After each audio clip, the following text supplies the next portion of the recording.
mag-start, may gusto lang pa akong tawagin. Isa po siya sa mga nauna po sa atin dito sa Dyna Farm kasi kung titingnan po natin, 23 years na po ang Dyna Farm Philippines. Pero ang alam ko sa kanya, parang lumagpas pa siya sa 23 years eh. 2000 mong nag-start kami. 2000 nag-start, so ganun po katagal.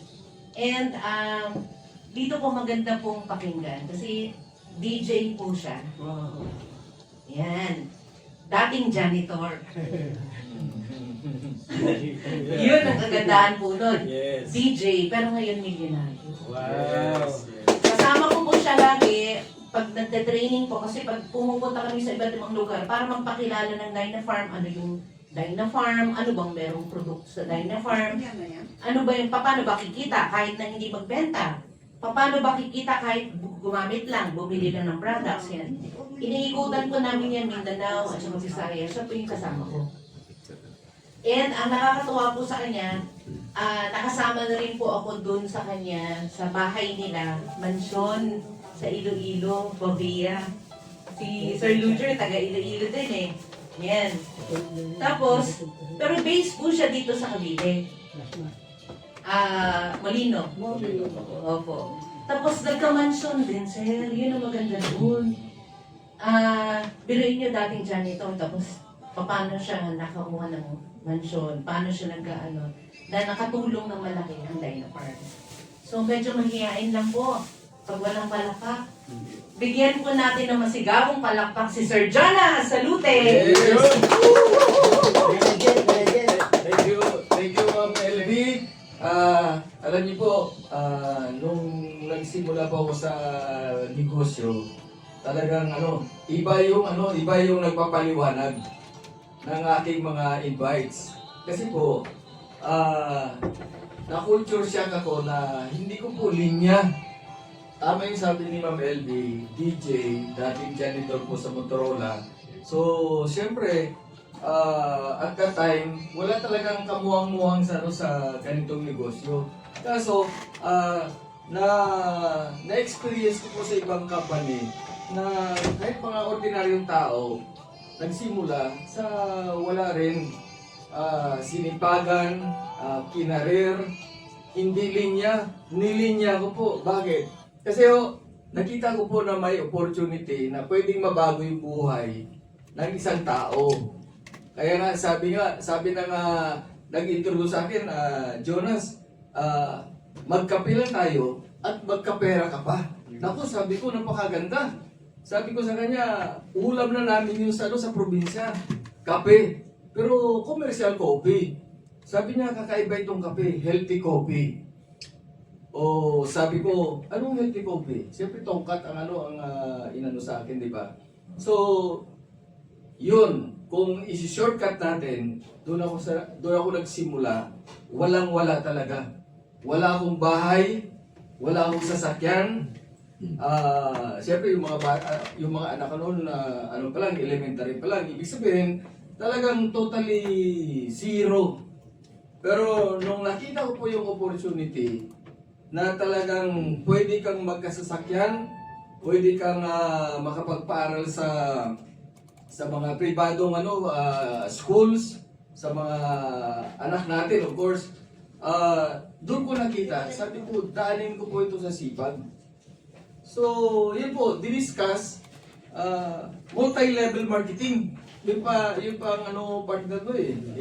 Siyempre, networking, no? Sabi ko, hindi ko talaga linya ito. Pero habang patapos na yung seminar, doon ko na nakita yung na-visualize ko na kahit janitor po ako, pwede akong umasenso. So, madaling salita, kinarir natin. So, just imagine, sabi nga nila, kung gusto, may paraan. Kung ayaw, may dahilan. Imagine niyo, partner mo, yung aking invites, ang nagsiseminar downline ko. Parang ikaw, nakaka-motivate si partner mo. Kasi nung nagsimula siya rito, sabi ko, yun yung basic formula ng business natin. Kaya nakakahawa eh. Di ba? Sabi nga nila, contagious. Nakakahawak. So, yun. Yung mga downline ko na galing sa ibang company, sila yung nagsiseminar. So, habang tumatagal, 6 months, 1 year, nakita ko na talagang lumaki po yung business. So, at that time, ang sweldo ko, I think, 9,000 lang. Aba, yung bonus ko sa Dynafarm, nag-76,000, nag-100,000, nag-200,000, nag-300,000, nag-500,000. Sabi ko, abnormal na ito. Kaya, nag-full time na po ako sa Dynafarm. Ibig sabihin, nakikita ko, lumalaki yung grupo, umuunlad ako, yung mga downline ko umuunlad din. Yun po yung kagandahan po ng multi-level marketing. Diba? Kaya nga, i-leverage mo po yung sarili mo, i-duplicate mo. Kaya kung bago ka rito, alam niyo po, ang sekreto, makinig lang po kayo sa mga business partners upline. Be coachable. Yun po yung pinaka-ano rito. Kasi ako, yes upline, wala akong no upline. Hanggang sa nasanay na ako, tatalo na kami, yes upline pa. O di ba? So nagiging habit mo, nagiging habit. So, yun po.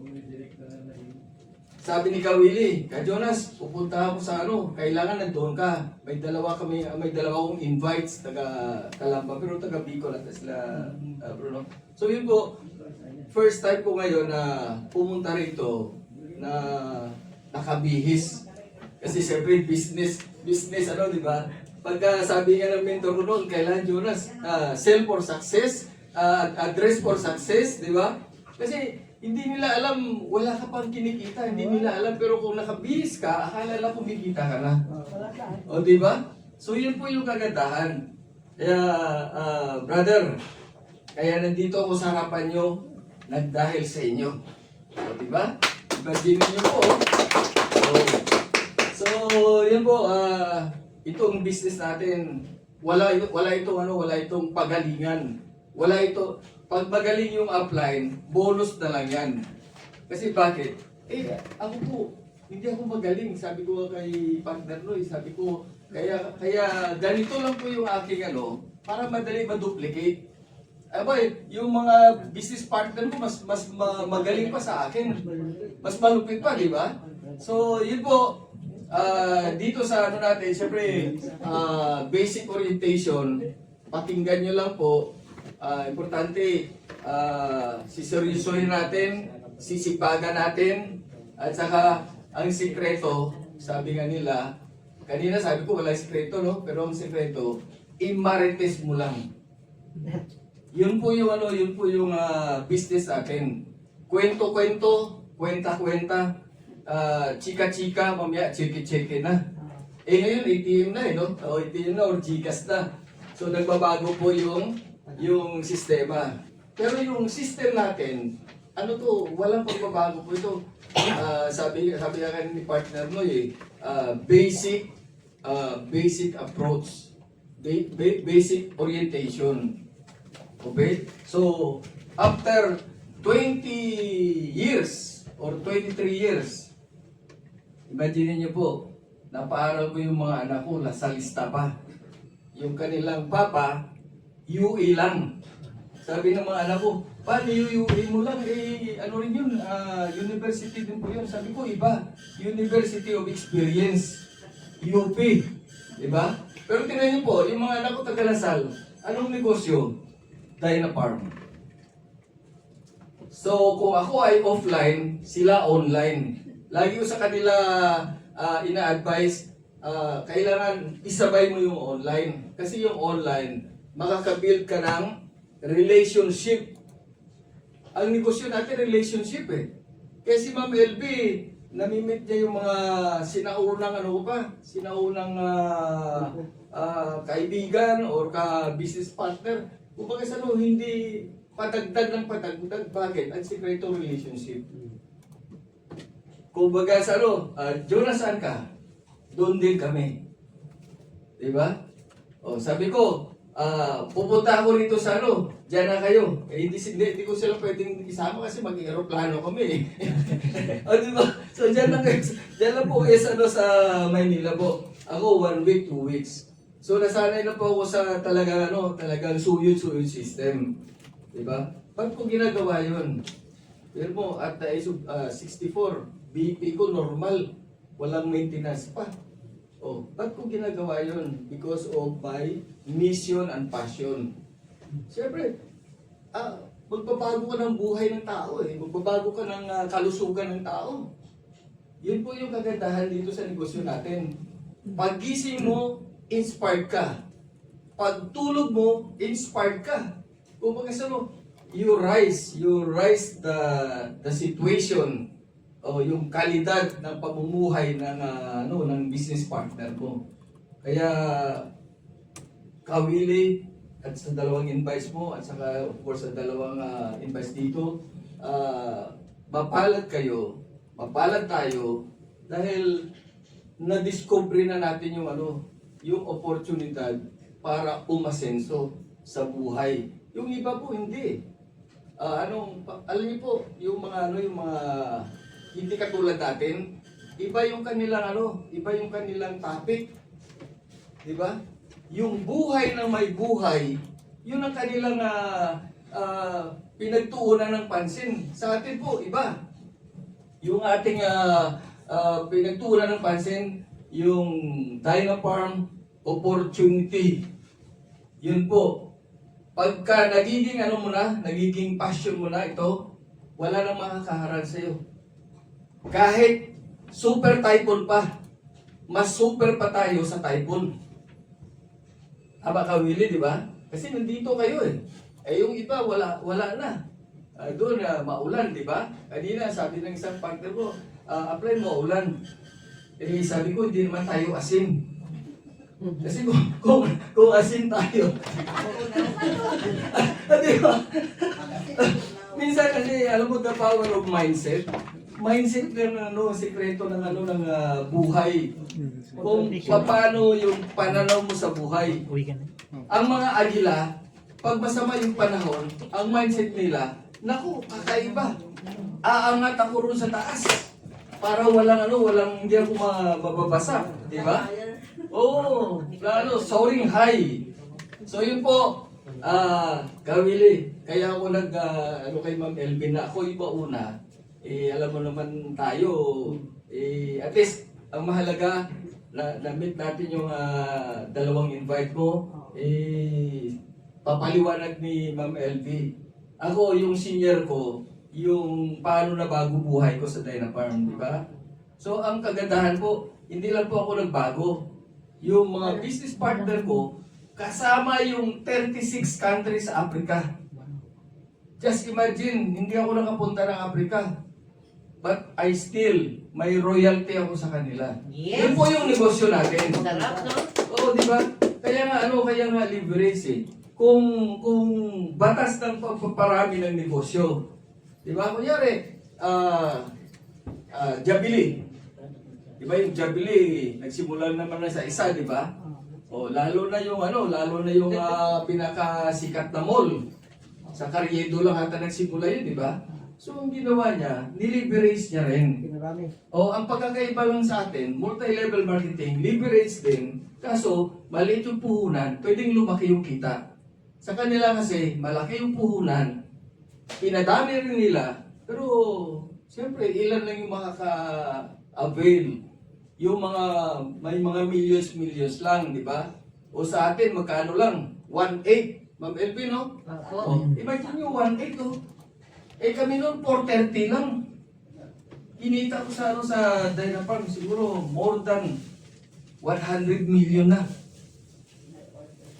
So, yun po yung negosyo natin. Nagsimula sa maliit, pero pwedeng palakihin. Yung pagpapalaki, depende sa atin po yun. At never give up. Yun po yung sikreto. Kahit nadapa tayo, babangon lang. Hindi natin isipin yung ilang beses tayo nadapa. Isipin natin kung ilang beses tayo bumangon. Kasi po, itong Dynafarm po, previous company ko, puro dapa yun. Kaya nga, sabi ko nga, ang galing ko pala bumangon because of positive attitude. Okay? So, yun po. Willie, may karugtong pa ito. Oo, simula pa lang ito po. Okay? So, yun po. Maraming salamat sa time na talagang pinagbigyan nyo ng panahon. Kasi po, hindi lang naman po ito araw-araw. Pagka nakuha mo na yung negosyo, mobile business mo na. Kahit saan ka, sa MRT or sa bus, pwede ka mag-share eh. Kasi we have time freedom. Yun po yung kagandahan dito. Ikaw yung boss, walang nagsasabi na control yung oras mo. At walang nagsasabi na control yung income mo. O si partner ko kanya, pag nagkakape, imagine mo, binigyan siya ng magandang balita, di ba? O, yun din po tayo. Ngayon, tayo pa lang. Day 2 mo, may times 2 na kayo. Day 3, times 10 na. Kasi may mas masipag kang dinala pa eh. Mas masipag pa sa'yo eh. So, ibig sabihin, nagli-liberate na, nagmo-multiply na. And later on, this is exponential business. Hindi mo na kayang sanggain pa. Kahit lalagyan mo pa ng harang yun. Gagawa ng paraan at talagang magdatay ng farm business po yun. So yun na po. Please, Ma'am LV, you're the next. Ipapaliwanag ko sa kanila kung paano negosyo, ma'am, no? Kung paano business. O yun po. Si Ma'am LV po, Luzon, Visayas, Mindanao. Magkasama kami nito. Napagkamalan pa one time. Saan ba kami noon? Si Mrs. mo. Sabi ko, hindi po, matanda na po. Lagi kayo magkasama sa sir. Imagine mo. Kaya natutuwa ko kasi parang bumabata pala ako. Imagine mo. Bata ba sir, 60 na ako ngayong November. Oh, yun na po. Yun po yung ganyan.